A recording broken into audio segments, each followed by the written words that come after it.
మన వీర జవాన్ మురళీ నాయక్ గురించి. అమర్ రహే మురళీ నాయక్ అని మనం మురళీ నాయక్కి మనం నివాళులు అర్పించాల్సినటువంటి సమయం. మురళీ నాయక్ అమర్ రహే, అమర్ రహే మురళీ నాయక్. యుద్ధ భూమిలో మన మాతృభూమి కోసం ప్రాణాలను తృణప్రాయంగా వదిలేసిన మురళీ నాయక్, అమర్ రహే మురళీ నాయక్. ఒక్కసారి మురళీ నాయక్కి మన తెలుగు జవాన్ సత్యసాయి జిల్లా నుంచి సరిహద్దుల్లోకి వెళ్ళి మురళీ జవాన్ ప్రాణాలను అర్పించాడు. తృణప్రాయంగా తన ప్రాణాలను అర్పించిన మురళీ నాయక్ అమర్ రహే. జిందాబాద్ భారత్, భారత్ మాతా కీ జై. అమర్ రహే మురళీ నాయక్. ఒక్కసారి తెలుగు వారందరి దగ్గర నుంచి నేను అడుగుతున్నాను, అమర్ రహే మురళీ నాయక్ అంటూ మీరు కూడా ఏ విధంగా మురళీ నాయక్కి మీరు నివాళులు అర్పిస్తారో ఒక మెసేజ్ చేయండి. మురళీ నాయక్ కుటుంబానికి అండగా ఉండటం గురించి, మురళీ నాయక్ త్యాగాన్ని మనం గుర్తించడం గురించి ఒక మెసేజ్ చేయండి. మురళీ నాయక్ నివాళులు అర్పించండి. పాకిస్తాన్ ఆర్మీ ఇప్పుడు భయంలో ఉంటే మన మురళీ నాయక్ ప్రాణాలని తృణప్రాయంగా వదిలేశాడు మన కోసం, మాతృభూమి కోసం. సరిహద్దుల్లో శత్రువులు జరిపిన తోటాలకు ఎదురెళ్ళి తన గుండెల్లో తోటాలు దిగుతున్న తృణప్రాయంగా తోటాలు వదిలేశాడు మన జవాన్ మురళీ నాయక్. అందుకే మరొక్కసారి అమర్ రహే మురళీ నాయక్, అమర్ రహే మురళీ నాయక్. భారత్ మాతా కీ జై. అమర్ రహే మురళీ నాయక్. ఒక్కసారి మీరందరూ కూడా, తెలుగు రాష్ట్రాల ప్రజలందరూ కూడా మురళీ నాయక్కి నివాళులు అర్పించండి.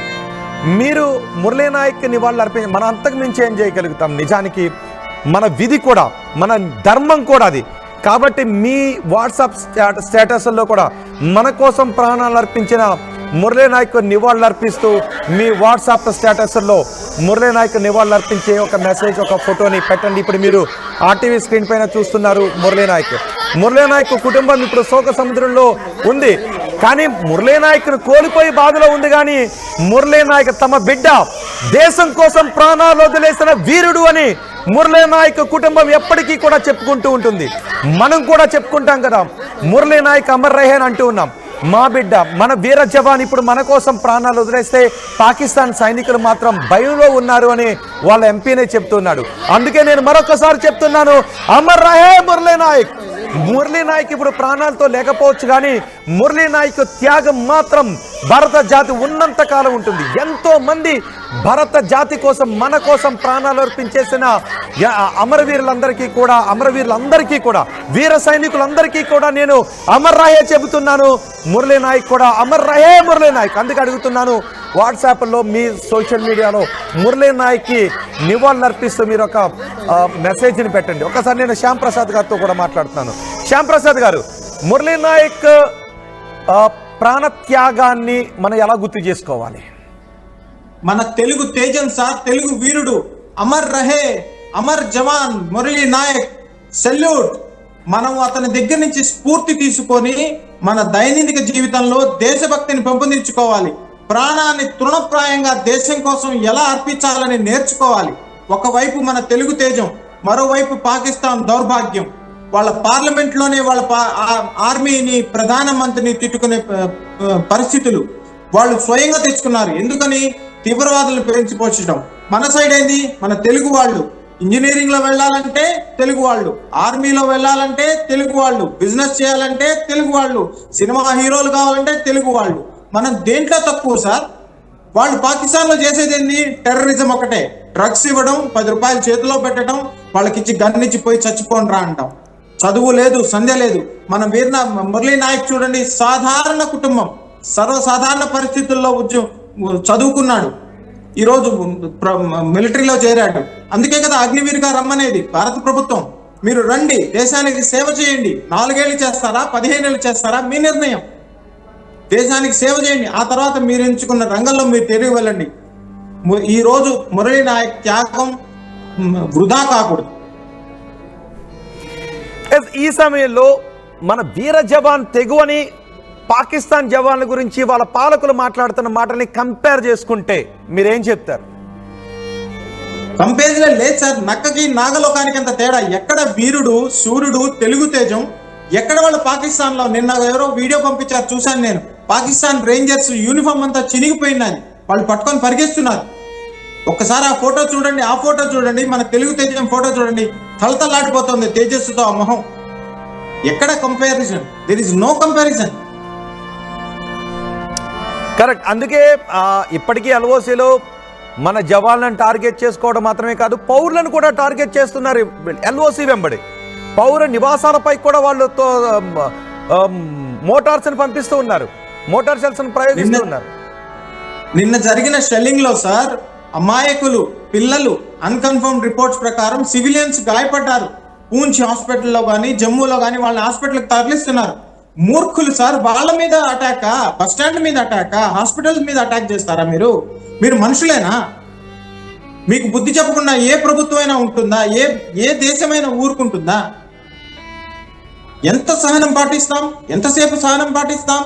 మీరు చేసే మూర్ఖత్వాన్ని మిమ్మల్ని మీరు ధ్వంసం చేసుకుంటున్నారు. మమ్మల్ని మా దేశం ఎదుగుదలని 140 కోట్ల మంది శక్తితో ఉన్న దేశం ఇది. శరవేగంగా అభివృద్ధి చెందుతున్న దేశం ఇది. ప్రపంచంలో ఎక్కువ శాతం 65 కన్నా తక్కువ యువత ఉన్న దేశం ఇది. మాతో పెట్టుకుంటారా? మటాష్. కరెక్ట్. ఇప్పుడు ఆ మటాష్నే వాళ్ళు చూస్తూ ఉన్నారు. వాళ్ళ దేశంలో వాళ్ళ ఆర్మీ క్యాంపులోంచి పొగలొస్తూ ఉంటే వాళ్ళ ఆర్మీ సైనికులు అటు ఇటు పారిపోయారు. బయట ఉన్నటువంటి ప్రజలు ఇంకేమనుకుంటారు? బహుశా ఈ సైనికులు మనల్ని ఏం కాపాడతారు అని కదా అనుకుంటారేమో ఈ సందర్భంలో, ఈ సమయంలో. అవును సార్, వాళ్ళే వీడియోలు తీసి కోఆర్డినేట్స్ తో సహా వాళ్ళు అప్లోడ్ చేస్తున్నారు. వాళ్ళ సైనికులు చూడండి, మమ్మల్ని లోపలికి పంపించడం లేదు, ఇక్కడ బాంబు పేలితే ఆకాశంలో మెరుపు కురిచింది అని చెప్పి వాళ్ళు వీడియోలు తీసి రిలీజ్ చేస్తున్నారు. వాళ్ళ ఆర్మీని, వాళ్ళ సైనికులని, వాళ్ళ పాకిస్తాన్ రేంజర్స్ ని, పాకిస్తాన్ పోలీస్ ని వాళ్ళే ఎక్స్పోజ్ చేస్తున్నారు. అంటే అక్కడ నిజంగా ఎన్నో ఏళ్లగా జరుగుతున్నది ఈరోజు ప్రపంచం ముందుకు వస్తుంది. ప్రపంచంలో జరిగిన డ్రోన్ యుద్ధ విన్యాసాలలో ఈ రోజు జరిగిన ఆపరేషన్ సింధూరు చిరస్థాయిగా నిలిచిపోతుంది. అదేవిధంగా మన తెలుగు తేజం త్యాగం చిరస్థాయిగా నిలిచిపోతుంది. పాకిస్తాన్ ఎంత అవమానపడుతుంది, ఎంత భ్రష్టుపడుతుంది, ఎంత చెడ్డ పేరు మూట కొట్టుకుంటోంది ఊహించండి ఒకసారి. వాళ్ళ జనాభాకి వాళ్ళు చేసుకున్న తప్పేంటి? తిరుగుబాటు తీవ్రంగా వస్తుంది. అది తట్టుకోలేని పరిస్థితుల్లో ఉంటుంది పాకిస్తాన్ ప్రభుత్వం కానీ, పాకిస్తాన్ ఆర్మీ కానీ, పాకిస్తాన్ మొత్తం మిలిటరీ వ్యవస్థ కానీ. కరెక్ట్. శ్యామ్ ప్రసాద్ గారు, ఇది కొంచెం భావోద్వేగంతో కూడుకున్నదే. శ్యామ్ ప్రసాద్ మరణం అనేది ఒక వీరుడికి గర్వకారణం. నిజానికి ఒక సైనికుడికి మాతృభూమి ఒడిలో దేశం కోసం ఒదిగిపోతూ ఉన్నప్పుడు దాన్ని మరణం అని అనుకోడు, చిరస్థాయిగా జీవించడం అని అనుకుంటూ ఉంటుంటాడు. సో మనం చెప్తుంటుంటాం. సో ఆ తోటాలు దిగినప్పుడు రక్తం కారుతూ ఉంటుంది, అయినా కూడా ఫైరింగ్ చేసుకుంటూ ముందుకు వెళ్తూ ఉంటుంటాం. ఆ సమయంలో ఆ సమయంలో సైనికుడి ఆలోచన ఎలా ఉంటుందండి? ఏం గుర్తురావు సార్ మాకు? Country first, my people next, me and my family last, always. తూటా కాదు, ఏదొచ్చినా కానీ మాకు ఆ క్షణంలో ఏమి గుర్తుండదు. ఆ ట్రైనింగ్ అలా ఉంటుంది. మన మురళీ నాయక్ ట్రైనింగ్ అలా ఉండింది. వీర తేజం. రేపు ఇన్ఫర్మేషన్ తర్వాత బయటకు వస్తుంది ఏం జరిగింది, ఎలా జరిగిందని. మాకు ఎలా ట్రైనింగ్ ఇస్తారంటే, దేశభక్తి ఎలా ఉంటుంది అంటే, దేశం ముందు నేను నా వాళ్ళు ఆఖరి, ప్రతిసారి ఆఖరిలోనే ఉంటాం మేము. మాకు ఆకలి దప్పికలు ఉండవు. ఎందుకు ఉండవు అంటే, నేను దేశాన్ని కాపాడాలి. సైనికుడు అనేవాడు ఎవరు? మన రేపటి కోసం తన ఈ రోజుని మనస్ఫూర్తిగా ఇచ్చేవాడు. Who science a blank cheque of his life for this nation to be encash for ever. అది సైనికుడు అంటే, అది తెలుగు తేజం అంటే. అవును, అందుకే మరొక్కసారి మురళీ నాయక్ చెప్తున్నాను, అమర్ రహే మురళీ నాయక్. అందుకే అడుగుతూ ఉన్నాను, అందరూ కూడా ఒక్కసారి నినాదం చేయండి, అమర్ రహే మురళీ నాయక్. మీ సోషల్ మీడియా ఒకసారి మీరు కూడా చెప్పండి, నేను మీతో పాటు కలిపి చెప్తాను. శ్యామ్ ప్రసాద్ గారు, మురళీ నాయక్ అమర్ రహే, అమర్ రహే మురళీ నాయక్. జై భారత్. మురళీ నాయక్. ప్రజలందరినీ కూడా అడుగుతున్నాను, మీ సోషల్ మీడియాలో మీ డీపీలుగా మురళీ నాయక్కి నివాళులర్పిస్తూ పెట్టండి. మనం మురళీ నాయక్కి నివాళులర్పిస్తూ మన మురళీ నాయక్ ప్రాణత్యాగాన్ని మనం భరత జాతి మన భరత జాతి ఉన్నంతకాలం గుర్తుపెట్టుకోవాల్సినటువంటి విషయం. అందుకే మనం ప్రతి క్షణం ఆయన ప్రాణత్యాగాన్ని గుర్తు చేసుకోవాల్సిన అవసరం ఉంటుంది. మనం ఈరోజు ఇక్కడ స్వతంత్ర వాయువులు పీల్చుకుంటున్నాము అంటే సరిహద్దుల్లో సైనికులు ప్రాణాలకు తెగించి శత్రువుల తూటాలకు ఎదురెళ్ళి వాళ్లను అంతమొందిస్తున్నటువంటి త్యాగాల కారణంగానే ఇప్పుడు మనం దేశంలో స్వేచ్ఛా వాయువులు పీల్చుకుంటున్నాం. అందుకే మరోసారి అమర్ రహే మురళీ నాయక్, అమరవీరులకు శ్యామ్ ప్రసాద్ గారు, కుటుంబానికి ధైర్యం చెప్పాలి అంటే ఇప్పుడు ఆ కుటుంబం నిజంగా మనం ఇంతకుముందు కూడా చూసాం, అమరవీరుల కుటుంబ సభ్యులు కన్నీరు కార్చొచ్చుగాక, కానీ వాళ్ళ గుండెల నిండా మాత్రం గర్వం ఉంటుంది.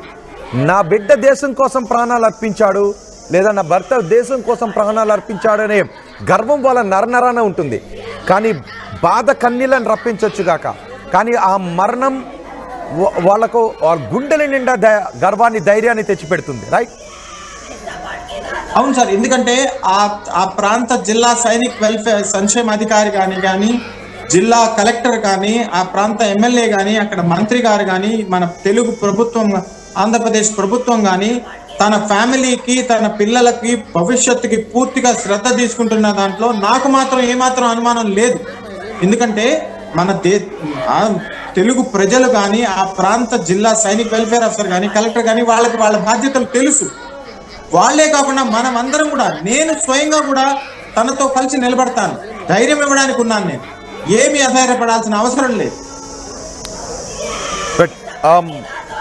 మీరు మాట్లాడిన మాటలు నిజంగా జాతి గుర్తు పెట్టుకోవాల్సిన మాటలు మాట్లాడారు శ్యామ్ ప్రసాద్ గారు. ఒక ఇంపార్టెంట్ అప్డేట్ మనకు అందుతుంది.